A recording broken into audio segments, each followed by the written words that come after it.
한국인의 국제결혼과 국제이혼 흥미로운 흐름이 나타납니다. 많은 사람들이 세계화로 인해서 국제결혼과 국제이혼이 모두 다 증가했을 거라고 이제 생각하는데요. 실제로는 그렇지 않습니다.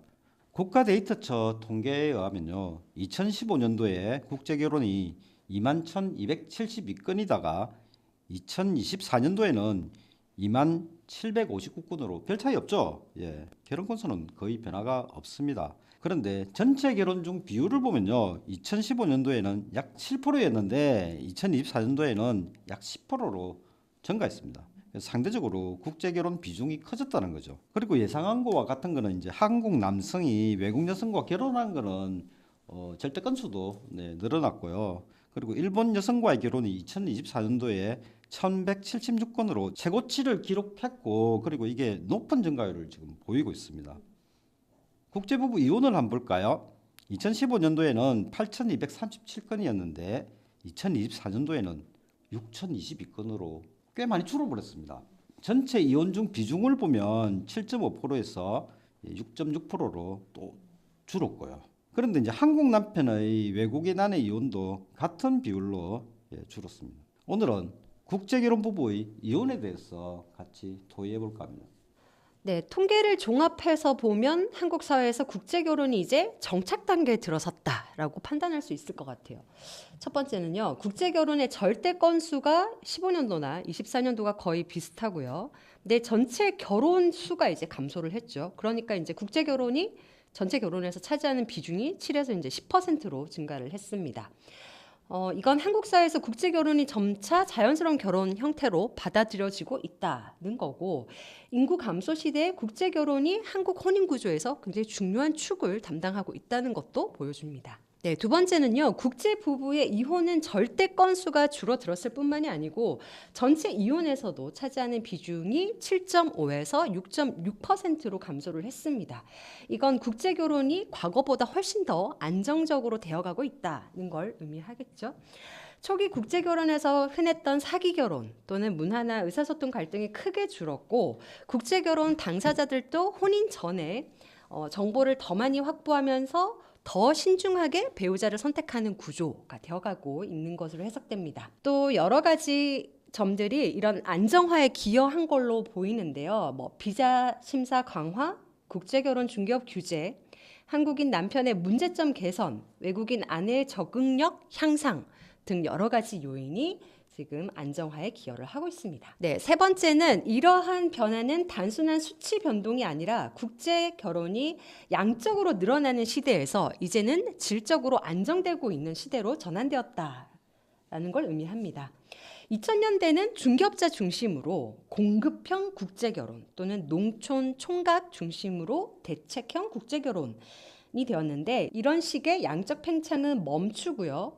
대신에 이제 질적인 안정이 두드러지고 있습니다. 결론적으로 국제결혼의 비중은 커지는데 이혼율은 줄어들고 있다. 이건 한국에서 국제결혼이 이제 정착되고 있고 안정화 단계에 접어들었다는 걸 보여주는 매우 강력한 구조적 지표라고 판단할 수 있겠습니다. 네, 그럼 사기성 국제결혼과 이혼은 늘고 있는지 한번 살펴보겠습니다. 많은 사람들이 국제 결혼이 증가했고, 거기에 따라서 사기성 국제결혼도 같이 증가를 해서 거기에 따른 국제 이혼도 함께 늘었을 것이라고 생각을 합니다. 하지만 실제 통계를 보면요, 국제 결혼 건수는 그대로인 반면에 국제 부부의 이혼 건수는 확연히 줄었어요. 그리고 최근에 현장 경험을 비추어 보더라도 사기성 국제 결혼도 줄어든 것으로 체감이 됩니다. 여러 가지 데이터를 살펴보면은 사기성 국제 결혼은 과거인 2000년 초반 그리고 2010년대까지 보다 확연히 현재는 감소한 것으로 보입니다. 2000년대 초반에는 국제 결혼이 굉장히 급증했던 시기였는데요. 그때는 허위 신분 또는 중개업자를 통한 금품 기반의 결혼이 굉장히 많이 있었고요. 또 입국 직후에 잠적을 한다든지 금전을 취득한 이후에는 이혼을 한다든지 이런 전형적인 사기 결혼이 굉장히 빈번했습니다. 하지만 2010년대 이후에는 국제 결혼 중개업이 등록제로 전환이 됐거든요. 그리고 본국 정부에서 사전 검증을 철저히 하고 또 결혼 비자 심사가 강화되고 또 한국인의 국제 결혼에 대한 인식도 변화를 함으로써 이런 고전적인 사기 결혼의 유형은 굉장히 대폭 감소했다라고 평가할 수 있습니다. 거기에 따라서 국제부부의 이혼을 보면 2015년에는 8,237건에서 2024년 거의 한 10년 만에 6,022건으로 약 27% 감소한 것이 확인이 됐는데요. 만약 사기 결혼이 증가했다면 이런 국제 이혼이 늘었어야 되죠. 하지만 줄어든 것을 보면 이런 그 고전적인 사기 유형에 따른 결혼은 많이 감소했다라고 평가를 할 수 있을 것 같습니다. 네, 그렇다고 이런 사기성 국제 결혼이 다 사라졌냐? 그렇지는 않은 것 같습니다. 과거에는 이런 단순한 체류형 또는 금전적인 그런 유형으로 사기성 결혼을 하는 경우가 많이 있었는데 그게 줄어든 대신에 최근에는 이런 국제 결혼이 사기성 국제 결혼이 유형이 좀 바뀌었어요. 예컨대 귀화나 영주권을 취득하기 위해서 결혼을 해서 파탄을 유도하는 거예요. 그래서 파탄 유도형의 그런 결혼 사례가 좀 많이 확인이 되고 있고 또 SNS나 온라인 기반으로 본국에는 또 다른 사람이랑의 관계를 유지하면서 또 새로 결혼을 한 사람과 관계를 유지하는 그런 이중 관계형도 확인이 되고요. 또 결혼이 목적이 아니라 이전에도 마찬가지였지만 한국 체류나 취업이 목적인 그런 결혼도 확인이 됩니다. 그래서 이런 내용들을 보면은 사기성 국제 결혼이 양적으로는 감소했을지 모르겠지만 질적으로는 좀 진화했다라고 평가를 할 수가 있을 것 같습니다. 아직도 사기 국제 결혼이 많다라고 인식을 많이들 하는 이유는 이전에 이제 이미 국제 결혼이 급증할 때 사기성 국제 결혼이 많이 있었다는 그런 부정적인 인식이 있었고 또 특정 국가에 대한 고정관념이 있기 때문인데요. 근데 오히려 국제부부의 이혼이 누구 잘못이냐라고 확인을 해보면 여전히 한국 남편의 잘못이거나 한국 시월드나 이런 문제 때문에 여전히 이혼이 많이 발생을 하고 있다는 점이 또 고려되어야 될 사항인 것 같습니다. 국제 결혼한 부부의 이혼이 절대적인 건수도 줄어들었고 전체 이혼 대비 비율도 6.6%로 줄었는데 경험에 비추어 보면 한국 남편의 책임으로 일하는 이혼은 여전히 줄지 않은 것으로 보입니다. 외국인 배우자가 결혼한 지 얼마 지나지 않아서 주기적으로 외박을 하더니 어느 날 가출하고는 아무런 증거도 없이 남편으로부터 폭언과 폭행을 당했다고 이혼 소송을 청구한 경우가 있었고 우리 법인이 이 사건을 수행을 해서 기각을 시킨 바도 있었습니다. 이후로는 이렇게 외국인 배우자의 근거 없는 소송은 정말 줄어든 반면에 한국인 남편의 폭언과 폭행 등을 이유로 외국인 배우자가 제기하는 소송은 점차 늘어나고 있고 우리 법인에서도 계속해서 수행을 하고 있습니다. 그러면 이렇게 말씀드린 것처럼 한국인 남편의 책임으로 인한 이혼 소송에 어떠한 유형들이 있을까 나눠봤더니 크게 한 3가지 정도 나눠볼 수가 있었습니다. 첫 번째로는 폭언과 폭행 그리고 이로 인한 감정 조절이 되지 않는다는 문제였습니다. 언어 장벽이 있는 아내, 배우자에게는 이러한 폭언과 폭행은 더 큰 공포와 무력감을 유발해서 부부간의 관계가 급격하게 파탄되는 원인이 된다고 보여집니다. 두 번째는 경제적인 무책임, 부양에 대한 회피입니다. 그리고 이러한 경우에는 수입이 불안정하다거나 생활비를 지급하지 않는다거나 가족들에 대한 부양을 기피한다는 것으로 이어지고 타국에서 의지할 곳 없는 배우자에게 큰 배신감을 주게 되는 것 같습니다. 세 번째로는 가부장적인 태도, 권위주의적인 태도입니다. 아내를 단순한 보조자라만 보는 태도, 그리고 아내의 사회활동이라든지 취업을 제한하는 행동은 점점 늘어나고 있는 국제결혼 사회에서는 허용될 수 없는 갈등의 요인이 됩니다. 결국에는 국제부부, 국제결혼한 부부 사이의 결혼에서의 문제의 상당 부분은 이런 한국인 남편의 역할에서 비롯된다고 보여집니다. 그렇다면 우리 한국인 남편들이 어떻게 해야 할까요? 그 결혼한 부부의 안정성은 남편의 행동 변화에 달려 있습니다. 첫 번째로 살펴볼 거는 아내를 독립된 성인으로 대우를 해야 됩니다. 보호 대상이나 피부양자가 아니라 한국에서 새로운 삶을 시작하려고 하는 대등한 파트너로서 존중을 해야 합니다. 두 번째로는 언어 그리고 문화를 적응을 할 수 있도록 적극적으로 지원을 해줘야 됩니다. 간단한 통역이라거나 행정 절차에 있어서 동행을 한다거나 한국어 학습을 지원만 하더라도 아내의 안정감과 결혼 만족감은 크게 올라갑니다. 세 번째로는 가족 간의 갈등 앞에서 아내의 편을 서야 된다는 겁니다. 시가와의 갈등에서는 중립적인 태도가 중요한 게 아니라 아내의 보호자 역할을 우선을 해야 됩니다. 네 번째로는 경제적 책임과 투명성으로 생활비라든지 가계 관리, 저축 등에서 책임 있는 자세를 가져야 됩니다. 결국 국제 결혼한 부부의 성공 여부는 외국인 배우자가 잘 적응하는가 보다는 한국인 남편이 얼마나 성숙한 태도로서 배우자를 대하는가가 더 중요할 것으로 보여집니다.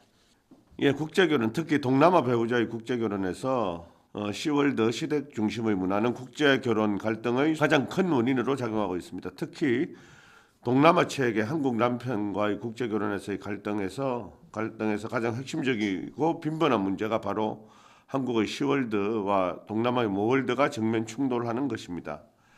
시월드는 시댁 중심, 부계 우선, 시부모 복양 기대, 명절 돌봄 책임이 며느리에게 집중되는 것인데 남편은 자연스럽게 시댁 편이고 처가는 이순위 또는 부차적으로 생각하고 있습니다.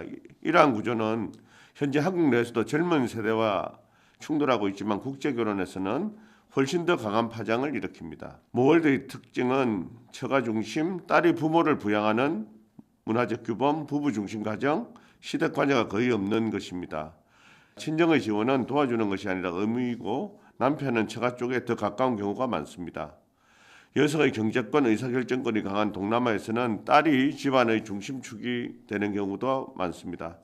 따라서 동남아 안에는 한국의 시월드를 도저히 이해할 수 없는 요구로 느껴집니다. 반면에 모교 사회에서 자란 동남아 안에는 친정 송금, 부모의 병원비, 생계 지원, 친정 중심의 정서적 유대, 부부 중심의 가정생활을 당연시하게 생각합니다. 한국 남편을 이를 과도하거나 가정을 일탈하는 행동처럼 생각합니다. 이러한 갈등을 해결하기 위해서는 한국 남편이 동남아의 모월드를 이해하는 것이 중요하고 여기서부터 출발을 해서 시월드와 모월드의 합리적인 조정이 필요할 것으로 보입니다.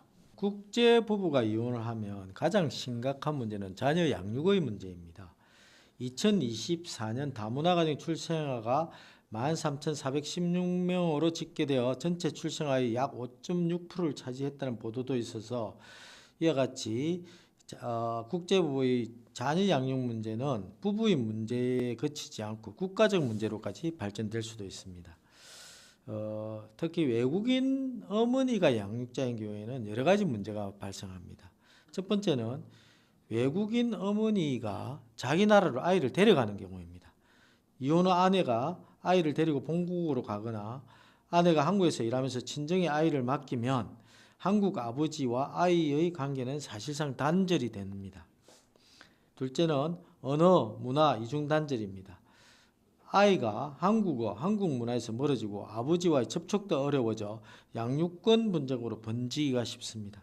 셋째는 경제적 지원 구조의 불안정입니다. 아내가 본국으로 돌아가 버리면 양육비를 송금하기도 힘들고 강제 집행 이런 것도 매우 어렵고 분쟁이 고착화됩니다.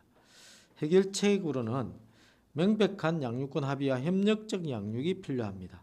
한국 체류와 유지를 지원하고 공동 양육을 원칙으로 하며 면접 교습을 보장하고 양육비 지급 방식을 사전에 합의하는 등 이런 제도적 현실적 장치가 결여되면 문제가 장기화될 것입니다.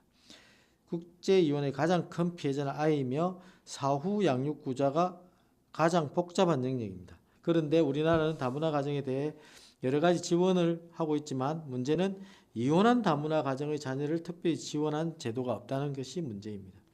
이혼은 개인의 문제라고 할 수 있지만 이혼한 자녀의 양육은 사회 문제입니다. 이혼한 다문화 가정의 자녀는 더욱 취약합니다. 이혼한 다문화 가정 자녀라는 특별 취약 집단에 대한 사회적 대책이 필요합니다. 이번 세미나를 통해서 한국 사회에서 국제 결혼이 잘 자리 잡고 있는 것이 확인됐습니다. 하지만 여전히 한국 남편이 외국인 처의 그 나라 문화를 좀 더 알고 외국인 처와의 결혼 생활을 해야 할 것으로 보이고요. 이혼한 다문화 가정의 자녀는 한국 사회가 가장 먼저 보호해야 할 집단으로서 이들을 위한 사회적 대책이 필요한 것으로 정리되었습니다. 세미나 하시느라고 수고하셨습니다. 감사합니다.